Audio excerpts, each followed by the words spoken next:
Ngayon po naman, ngayong umaga, ang ating pag-uusapan na ito, the Lord Jesus is a better sacrifice. The Lord Jesus is a better sacrifice.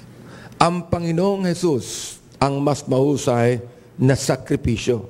Hindi po siya yung nagbigay ng sakripisyo. Siya mismo ang naging sacrifice. Naunawaan niyo ba ako? Siya mismo ang naging sacrifice. Inyo mababasa mula po ron sa verse number 11 hanggang verse number 26. Ano po ang sabi rito? But Christ being come on high priest of good things to come. Siya po ang ating naging dakilang pare. Ano pong ibig sabihin ng pare? Intercessor.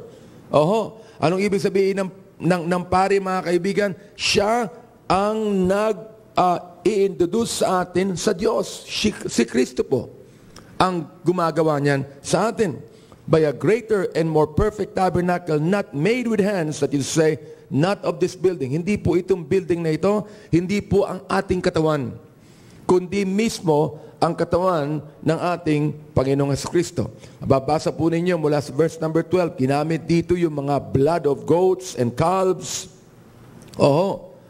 Yung mga dugo ng mga animals na ginagamit po nung araw sa Old Testament. Ginagamit nung araw, mula po doon kay Adam upang magsakripisyo sa harapan ng Diyos. Tupa, baka, turtle doves, lahat ng mga bagay na yan. Bakit po? Sapagkat siya nagpapakita ng mga bagay na darating. Pero alam niyo yung mga ganyan, wala yung epekto Ang may epekto, yung nung binigay ng Panginoon ang kanyang sariling katawan doon sa krus ng Kalbaryo at binuhos ang kanyang dugong banal. Naunawaan niyo ba ako? Yun ang better sacrifice. Ngayon, pag-usapan po natin sumandali ang mga bagay na aking ipinapaliwanag sa inyo. Why is it that the Lord Jesus Christ is the better sacrifice? Bakit po? Why? Unang-una, it is not the sacrifice of the blood of the bulls and goats, nor the sacrifice of a sinful man. Hindi raw po yung mga pinapatay na mga hayop at nilalagay sa altar ang better sacrifice. Hindi yung mga sinasakripisyo ng taong makasalanan. Old Testament sacrifices and ceremonies are but a shadow of things to come. Lahat po ng mga sakripisyo ng Old Testament. Lahat yan. Lahat ng seremonya na ginagawa ng relihiyon sa Old Testament, yan po ay shadows of things to come. Ano bang ibig sabihin ng shadows of things to come? Basahin po natin yung Hebrews chapter 9, verses 12 and 13. Ano po nakalagay doon? Neither by the blood of goats and calves, but by His own blood, He entered in once into the holy place, having obtained eternal redemption for us.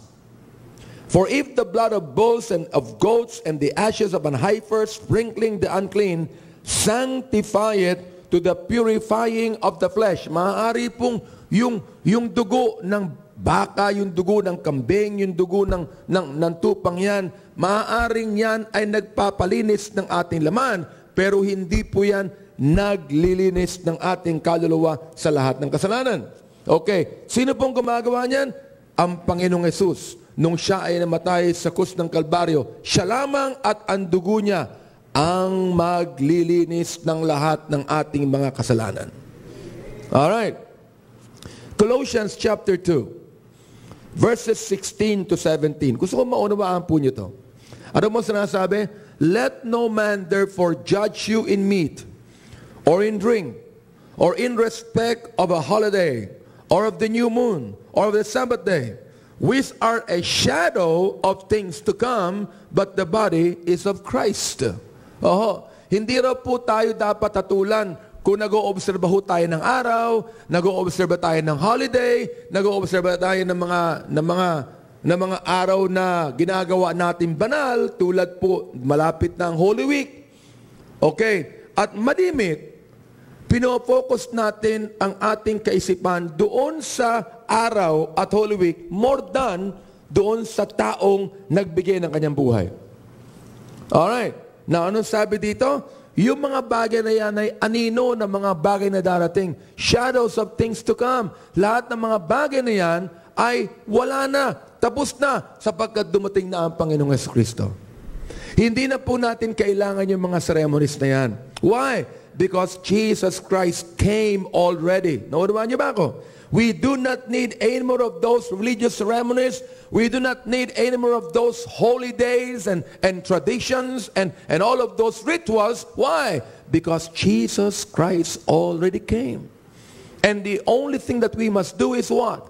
Trust in Him and put your faith upon the Lord Jesus Christ and live according to His Word. Binigyan po tayo ng direksyon ng salita ng Diyos kung paano mabuhay ang isang taong sumampalataya na sa ating Panginoon. Okay. Now, pangalawa, religious sacrifices and ceremonies have no bearing as far as our salvation is concerned. Anumang ceremonies yan, anumang tradition yan, anumang ritual yan, wala pong ginagawa yan sa kaligtasan ng ating kaluluwa. Wala pong benepisyo yan upang tayo ay magkaroon ng buhay na walang hanggan. Ano bang ceremony yan? Hindi po yan ang paraan upang si Kristo Jesus ay pumasok sa ating puso. Naunawaan niyo ba ako? Alright. Meron akong tinanong. Sabi ko sa kanya, tinanggap mo na ba ang Panginoon sa puso mo? Makinig ko kayo ha. Ito po isang bagay na siguro medyo maanghang sa inyong pandinig. Pero totoo po ito. Meron akong tinanong sa kanya. Tinanggap mo na ba ang Panginoon sa puso mo? Sabi niya, oo. Every week natanggap ko siya. Sa paanong paraan? Sa communion. Communion. Lahat po ng Christian churches may communion. Kami, meron po kaming communion dito Lord's Supper po ang tawag namin. Hindi Last Supper. Lord's Supper. Ginaganap po namin yan almost every year. At pero kinakailangan, handang-handa ang mga tao sa pagganap niyan. Spiritually speaking. Alright? Now, ang sabi ko sa kanya, paano mo sinabi na sa pamamagitan ng komunyon ay tinanggap mo ang Panginoon? Well, hindi ba? Kapag ikaw ay nasa simbahan, ikaw ay umarap doon sa pare at binigyan ka ng ostya at nilagay mo sa ibig mo at sinabi ng pare, body of Christ. Tinanggap mo siya? Hindi. Ang tinanggap mo yung ostya. Hindi mo tinanggap ang Panginoon. Naunawaan niyo ba ako? Can you imagine yung maliit na ostya, lalagay mo ang buong Panginoon dyan? Hello? Mag-isip kayo. Tama ba ako? Ha? Yung maliit na ostya, yun ang Panginoon. Oo. Yung dugo ni Kristo, tinanggap mo ba? Hindi. Pare lang may pribilehiyo niyan Can you imagine? Bakit tatanggapin mo yung katawan, tapos yung dugo, hindi mo tatanggapin? Tama ba ako? Oo. Pag tinaas ng pare, yung dugo ni Kristo, siya lang umiinom. Umiinom ba kayo? Hindi. Pambira talaga itong paring ito. Siya lang nakikinabang ng dugo. Tama ba? Kaya alam nyo, may mga no-offense sa akin, mga bagay niyan. Pero totoo ito Mga kaibigan, totoo ito. Alam nyo, listen alam nyo, ang mga tunay na anak ng Diyos, ang mga tunay na Kristiyano, hindi po umiinom ng dugo ng tao yan Tama ba? Oo. Ang umiinom po ng dugo ng tao, yung pong lumalabas doon sa twilight.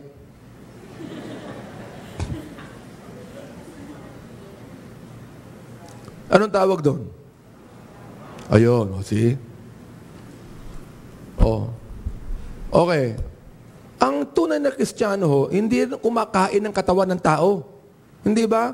Sino yung kumakain ng katawan? Anong tawag doon sa kumakain ng katawan ng tao? Cannibals cannibals Kaya nanonood kayo ng Twilight, mga kaibigan, dalawa po yun Yung umiinom ng dugo at yung kumakain ng katawan. Ano po yun? Yung vampira at yung wolves. Tama? Tama? Oo. Ang ganda-ganda ng babaeng umibig sa dalawang yan Oo, pero nanalo pa rin yung vampira Hindi ba? Oo. Saan ko nakita yan? Sa TV. Isa napapanood ko. Corny nga eh. Di ba? Corny. Hindi ko alam kung ba't pinipelikula yan. Di ba? Yung mga pelikulang ganyan, hindi naman galing sa Diyos yan. Galing sa Diablo yan eh. Para maniwala kayo merong ganun eh. Tama ho ba ako? Oo. Sabi nga nung isa eh, alam niyo tayong lahat, meron tayong lahi ng mga vampira. At ng hayop. Bakit? Because all of us have canine teeth. Tama ba ako? Lahat po ng tao merong canine teeth. Ano po yung canine teeth? Pangil. 4 po yan. Ngayon, pag wala na kayo niyan, pinatanggal mo at pinaliha mo yung ngipin mo. Pero meron ka niyan. Alright? And it does not mean anything. It does not mean na may lahi kang vampira.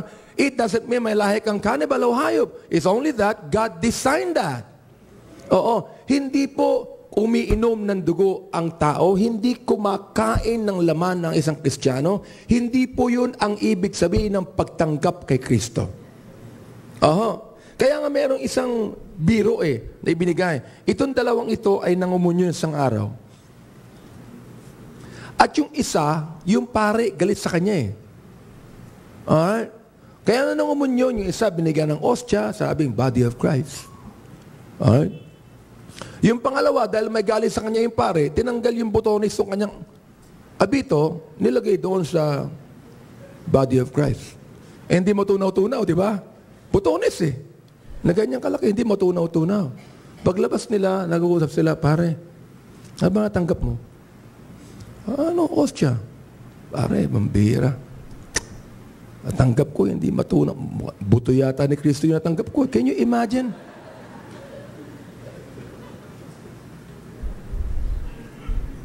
Just think, ito ay naging biruan ng mga tao. Why? Sapagkat yan ang tinuturo ng relihiyon. Pero gusto kong sabihin sa inyo, na walang anumang sacrifices, walang anumang ritual, walang anumang ceremonies ang nagbibigay ng kaligtasan ng iyong kaluluwa. Alright? Basahin natin yung Hebrews 10:11. Basahin po natin yung Hebrews chapter 10 and verse number 11. Ano po nakalagay doon sa Hebrews chapter 10 and verse number 11? And every priest, tingnan nyo palagay ko mauunawaan nyo na madali ito. And every priest is standeth daily, ministering and offering oftentimes the same sacrifices which what? Can never take away sin. Ito po'y sinulat almost 2,000 years ago.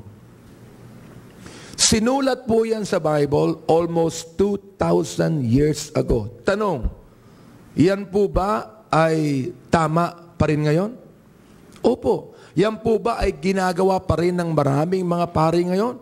Nag-o-offer ng mga sacrifices? Nag-o-offer ng mga ceremonies? Ang sabi ng Bible, tinan niyo ulit sa screen, ang sabi ng Bible, itong mga to ay hindi nakakapagtanggal ng kasalanan. Oo. Alam mo yan. Alam mo yan. Alright. Ba't ko sinabing alam mo yan? Nag-isimba ka. Tinatanggap mo ang komunyon. Bumapasok ka ng confessional. Kinukumpisal mo ang iyong mga kasalanan. Pag alis mo sa iyong simbahan, tanong, nakakatiyak ka ba na pinatawad ka? Hindi. Kita mo, alam mo. Am I right? You know it. You know that you can perform all those ceremonies, you can perform all those rituals, you can do whatever religion tells you to do, yet when you get out of your church, you know for a fact that your sins have never been forgiven. Nothing has happened to you. Eka nga sa lingwahe namin nung araw, no can do. Wala. Wala kang katiyakan ng kaligtasan. You came here today, nakinig ka sa akin, and the question is this, if you die right now, are you sure of going to heaven? Pag hindi mo alam ang kasagutan dyan, huwag kang aalis dito sa lugar na ito na hindi mo alam. Tama ba ako? Sapagkat maaari mong malaman. Hindi sa pamamagitan ng pag-offer ko sa iyo ng bread, Hindi sa pamamagitan ng kung ano-anong seremonya na makikita mo rito, kundi sa pamamagitan ng kapahayagan ng salita ng Diyos. Magkakaroon ka ng katiyakan ng kaligtasan. Would you like that? Would you like that? Of course. Sino nga ayaw niyan? Am I right? Bibigyan kita ng pagkakataon mamaya. Okay. Now, third and last. Bakit ang Panginoong Kristo ang better sacrifice? The Lord Jesus Christ's sacrifice on the cross is not only a better sacrifice, but it is the ultimate sacrifice for our salvation. Ito ang pinaka-ultimo na sacrifice para tayo ay maligtas. Si Kristo mismo yan. Okay? Hebrews 9 and verse number 26. Ang sabi, for then must he often have suffered since the foundation of the world. But now, once in the end of the world, hath he appeared to put away sin by the sacrifice of himself. Once, okay, once in the end of the world, siya ay nagpakita upang tanggalin ang ating mga kasalanan sa pamamagitan ng kanyang sakripisyo doon sa krus ng Kalbaryo. Mga kaibigan, ang kamatayan ng Panginoon sa krus ay hindi lamang nagpapatunay na mayroong Christian religion. Ang kamatayan ng Panginoon sa krus ay hindi lamang nagpapatunay na may Diyos. Ang kamatayan ng Panginoon sa krus ng Kalbaryo ay nagpapatunay na maaari kang patawarin at linisin ng lahat ng iyong kasalanan. Would you like that? Kahit na maliit na bata nakaunawa ng mensaheng ito, maaaring maligtas. Ako'y naligtas sa maliit na bata pa ako. Hanggang ngayon, alam ko na ako'y ligtas at tinanggap ko ang Panginoon sa aking buhay. Kahit na mga adults, kahit sino man sa inyo na nakarinig ng mensaheng ito, ngayon ang pagkakataon upang buksan mo ang puso mo kay Kristo at tanggapin siya sa iyong buhay. Now look, it is only required. Ano ang requirement ng Panginoon? Upang ikaw ay tanggapin niya. Ano ang requirement ng Diyos upang ikaw ay maligtas? Ano ang requirement ng Panginoon upang makilala mo siya ng lubusan at magkaroon ka ng katiyakan ng kaluwalhatian? Magkaroon ka ng tunay na kapatawaran ng kasalanan. Ano ang tanging requirement? Alright? Seremonya ba? Pagsunod ba sa mga tradisyon? Pagsunod ba sa mga ritual? Sa relihiyon, hindi po. Ano ang requirement? Acts 20 and verse number 21. It is only required for us to come to Him by what? By repentance and faith. By repentance and faith. Acts 20:21 ang sabi, testifying both to the Jews and also to the Greeks. Ano yun? Repentance toward God and faith toward our Lord Jesus Christ. Yun lang ang requirement. Wala nang iba. Hindi requirement yung magpakabuti ka. Hindi ho. Hindi requirement yung wala kang kasalanan sapagkat makasalanan ka. Am I right? Hindi requirement yung ikaw ay mayaman. Hindi na kukuha sa pera ang kaligtasan. Hindi requirement na ikaw ay edukado. Hindi na kukuha sa edukasyon yan. Ano ang requirement? Ito ang tanging requirement. Magsisi ka ng kasalanan mo. Repent of your sins. Anong ibig sabihin na repentance? Anong ibig sabihin na repentance? Ibig sabihin na repentance ay napakasimple. Ang ibig sabihin niyan, tumilikod ka sa iyong kasalanan. Tumalikod ka sa iyong maling paniniwala. At ano? At humarap ka sa katuwiran ng Diyos. Humarap ka kay Kristo Jesus at tanggapin mo siya sa iyong puso na iyong Panginoon at tanging tagapagligtas. Yan ang tanging paraan. Repentance and what? And faith. Pananampalataya. Na wala kang ibang pinagkakatiwalaan ng buhay mo at kaligtasan mo, kundi ang Panginoong Jesucristo. Hindi ang relihiyon, hindi ang anumang bagay. Sino? Kundi ang Panginoong Jesucristo. Repentance and faith. At yan mga kaibigan ay hindi na ipinapahayag sa maraming mga churches ngayon. Ano yung ipinapahayag? Commitment. Make a decision for Christ. Make a commitment for Christ. Listen, salvation is more than a decision. And salvation is more than a commitment. Salvation is repentance and faith. Pagsisisi. Pagtalikod sa kasalanan, pagharap sa katuwiran ng Diyos, pagtalikod sa kadiliman, pagharap sa kaliwanagan, pagtalikod sa mga bagay na hindi tama paniniwala, pagharap sa mga bagay na tama ang sinasabi ni Kristo Jesus at pananampalataya. Nabanggit ko na isang linggo na iba ang paniniwala sa pananampalataya. Iba ang paniniwala sa pananampalataya. Alam niyo ba yan? Oo. Ang paniniwala, mga kaibigan, ay nagbibigay ng ebidensya na nanggagaling sa paningin. Ang pananampalataya ay nagbibigay ng ebidensya na nanggagaling sa salita ng Diyos. Yan po ang kaibahan niyan. Kaya ang tanong ay ito, ang iyong pananampalataya ay nababatay sa salita ng Diyos o sa relihiyon? O sa nakikita mo? Ang dahilan kung bakit wala kang katiyakan ng kaligtasan, bakit? Sapagkat ang pananampalataya mo, paniniwala mo, ay nababatay sa mga bagay na nakikita mo. Pero ang tunay na pananampalataya, mga kaibigan, ay nababatay dito sa salita ng ating Panginoon. Tulad yan ng ilustrasyong binigay ko sa inyo, malimit nung araw. Merong isang French acrobat na nagpunta doon sa border ng Canada at border ng Buffalo, New York. Yung border ng Toronto, Canada at ng Buffalo, New York, nandoon ang Niagara Falls. Alam niyo yung Niagara Falls? Yun ang pinakadelikadong falls sa buong mundo. Pinakamalaki at pinakadelikado. Pag nahulog ka dyan, ay ang panalangin mo, Our Father na. You know? Nagtayo siya ng kable mula doon sa border ng Canada, sa kanang Buffalo, New York. Kable. Because being a French acrobat, siya ay tumawid sa kable nang wala siyang hawak na balancer. Di ba? Nakikita mo yun ng balancer, di ba? Wala siyang hawak na balancer. Paalang. Yun lang. You know, ganyan lang. 2 miles yun eh. 2 miles. Nakatawid siya. Palakpakan ng mga tao. You know? Palakpakan ng mga tao. Nakatawid siya eh. Babalik siya sa kabila. Kaya sabi niya, naniniwala ba kayo na nakatawid ako? Nakita namin eh. Am I right? To see is to believe. Nakita namin. Naniniwala ba kayo na ako ay makakatawid sa kabila? Babalik ako. Palakpakan sila. Naniniwala kami. Nakatawid ka rito eh. Babalik ka. Okay. Kung naniniwala kayo na ako ay makakabalik, sino nga sama sa akin? See? Kahit kayo, hindi kayo sasama. Tama? Yun ang paniniwala. Ang pananampalataya, ito.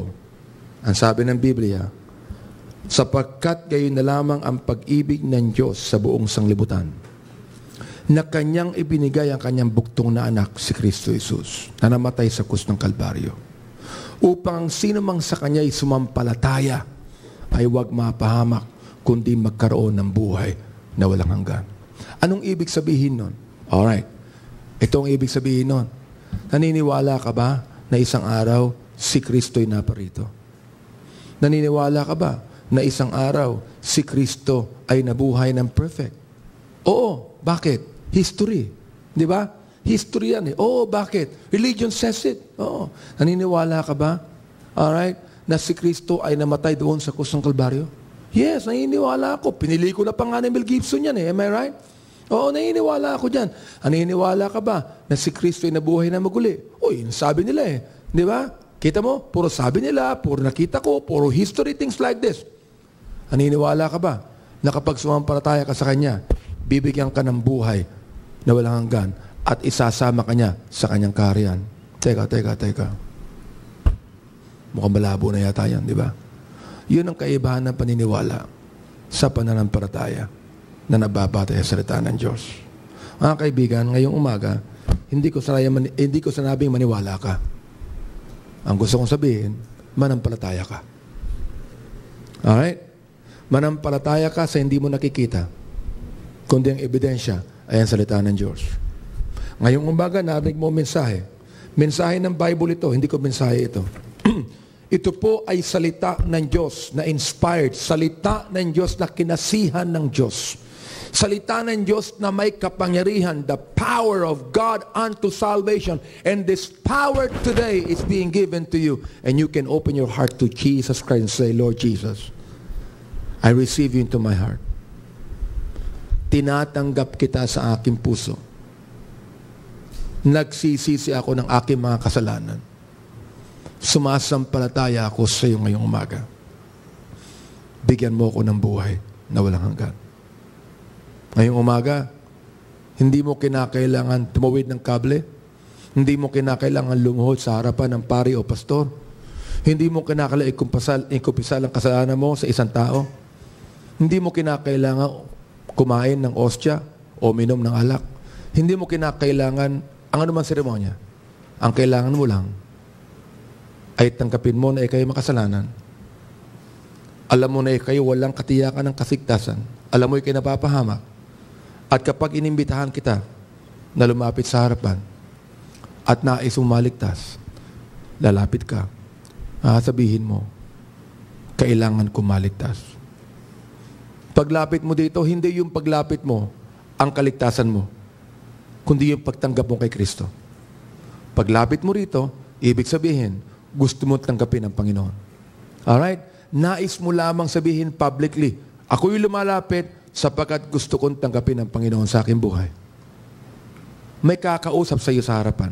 Ipapaliwanag sa iyo mula sa Bible kung paano ka maaari maligtas. Ang nais ko lamang, pag lumapit ka, tumayo ka sa harap. Alright? At mananalangin tayong dalawa. I will lead you to pray. Tutulungan kitang manalangin upang tanggapin mo ang Panginoon sa buhay mo. Napakasimple, di ba? Hindi po komplikado. Wala kang kinakailangan gawin. Yun lamang. Tumayo tayong lahat.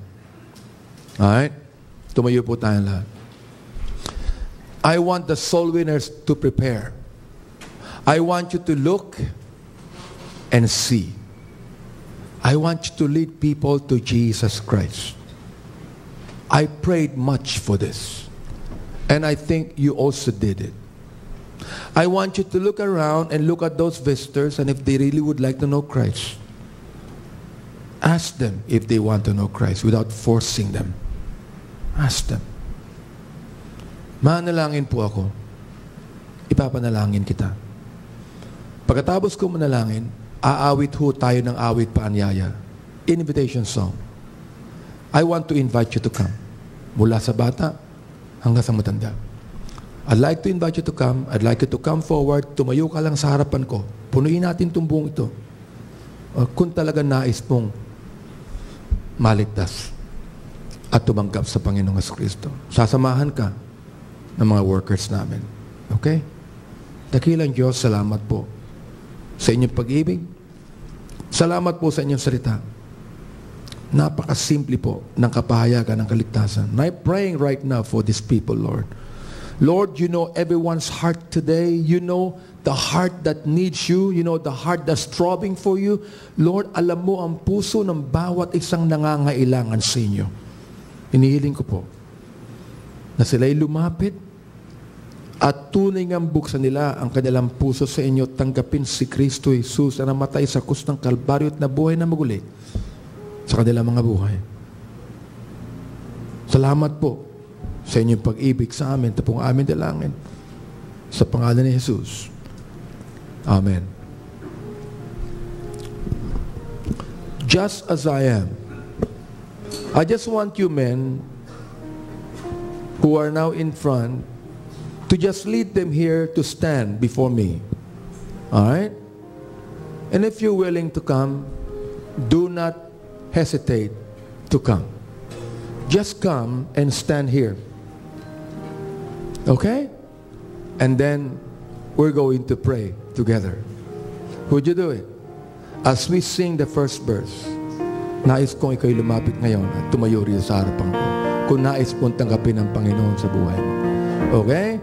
Let's sing it and you come right now. Just as I am with just stand here.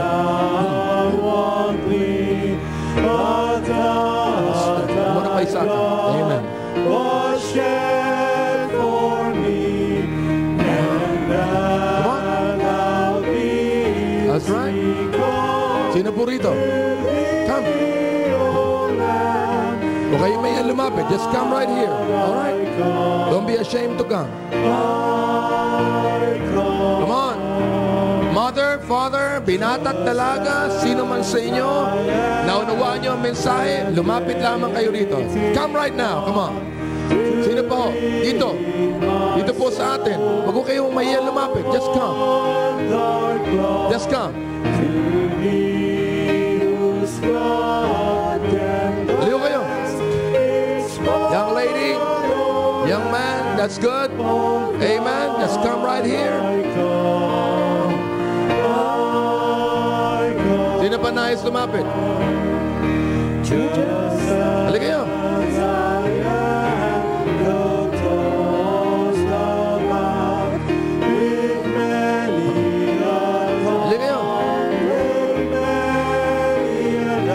Nais lumapit. Come on, just come.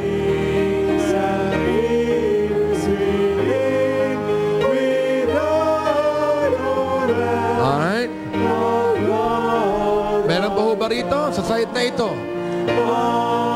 na nais lumapit ngayon din? Just come. Here, please.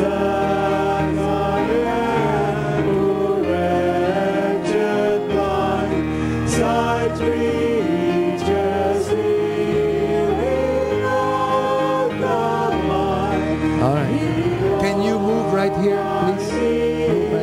Move lang po kayo rito. Amen. Just move right here. Okay, mahiya. Alright? Para meron pang lugar dyan. Move right here. Come on.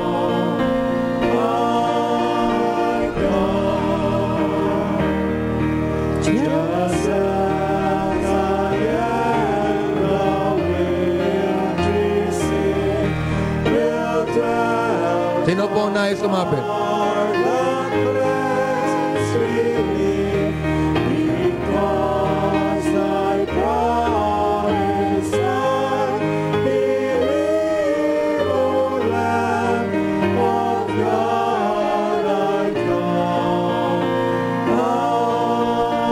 We'll sing just one more verse.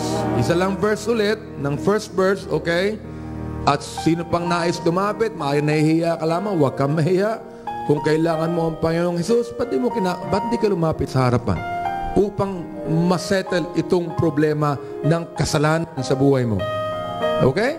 So sa ating pag-awit ng unang stropa ng awiting ito, ito na lamang. Ito na lamang. I want to invite you.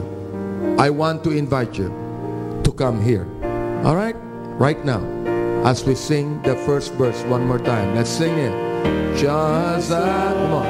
As I am without one plea, but God thy blood was shed for me, and that thou bidst me come to thee, O Lamb of God, I come.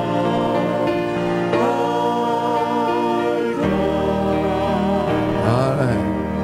I'd like every head be bowed. Tumingin kayo sa akin sandali. Kayo nasa harapan. Alright. Alam niyo ba kayo lumapit, di ba? Hindi kayo napilitan. Talagang nais niyo tumangga sa Panginoon. Am I right? Okay. So I want every head bowed, every eye be closed. At gusto kong ipanalangin mo lahat na nasa harapan ngayon. Gusto kong ikaw ay mag-pray. Tutulungan kita mag-pray. Pero hindi ko to prayer. Ito ang prayer mo. Okay? Hindi ko ito panalangin. Ha? Ito ay prayer mo sa Panginoon. Okay? So please, bagitin niyo itong prayer na ito right now. Dakilang Diyos, inaamin ko na ako'y makasalanan. Kailangan kita sa aking buhay. Ako'y nagsisisi ng lahat ng kasalanan ko. At tinatanggap kita, Panginoong Jesus, sa aking buhay, na aking Panginoon at tagapagligtas. Sumasampalataya ako sa iyo. Mula sa araw na ito, pinagkakatiwalaan kita ng buong buhay ko. Salamat sa iyong kaloob na buhay na walang hanggan. Ito ang aking dalangin sa pangalan ni Jesus. Amen. Tumingin na po kayo sa akin. Praise God. We have some people here weeping and crying and coming to the Lord. Amen? Amen, members? Yes, that's right. Tinan niyo yung screen, ha? John 1:12. Tinan niyo maigi. Ano sabi sa John 1:12? At gusto kong basahin niyo. Okay? Yan, ha? Yun, the screen. Okay? Will you read it? Let's go read it. But as many as received Him, to them gave He power to become the sons of God, even to them that believe on His name. Ang sino man daw ang nagsitanggap sa Kanya. Sino siya? Panginoong Jesucristo. Ay binigyan ng karapatang maging mga anak ng Diyos. Lahat ng mga sumampalataya sa Kanya. To them that believe on His name. Kayo po ba'y sumampalataya? Amen po ba? Alright. Now, what date is today? It's January 27. Di ba? Huwag niyong kailimutan itong araw na ito. January 27, ikaw ay ipinanganak na muli. Ngayong araw na ito, you were born again. Amen? Bakit? Meron ka bang ginawa? Meron ka bang sinamba? Meron ka bang... No. Tinanggap mo ang Panginoon sa puso mo. Amen? At ikaw ay pinanganak na muli. Ikaw ay naging anak ng Diyos. So, kung kayo mo date na to, you became a child of God. 2 Corinthians 5:17. Basahin natin ulit, ha? Okay? Let's read it. 2 Corinthians 5:17. Let's read it. Go. Therefore, if any man be in Christ, he is a new creature. Old things are passed away. Behold, all things are become new. Ang sino man daw na kay Kristo. Sino na kay Kristo? Yun tumanggap sa Kanya ngayon. Ay ano? Ay bagong nilalang. Meron ka ng bagong persona dito. Yun na yung dwelling place ng Holy Spirit. Amen ba? At meron ka ng katiyakan ngayon. Meron kaming mga counselors dito. Huwag kayong aalis hanggat hindi kayo tinatapit. Hanggat kayo nilalapitan upang kausapin kayo sa altar. Palibot dito, lumuhod kayo, at ipapaliwanag pa sa inyo ang ibig sabihin ng ginawa ninyo. Okay? So, sasabihin sa inyo ang assurance ng salvation, sasabihin sa inyo ang obedience sa baptism. Alright?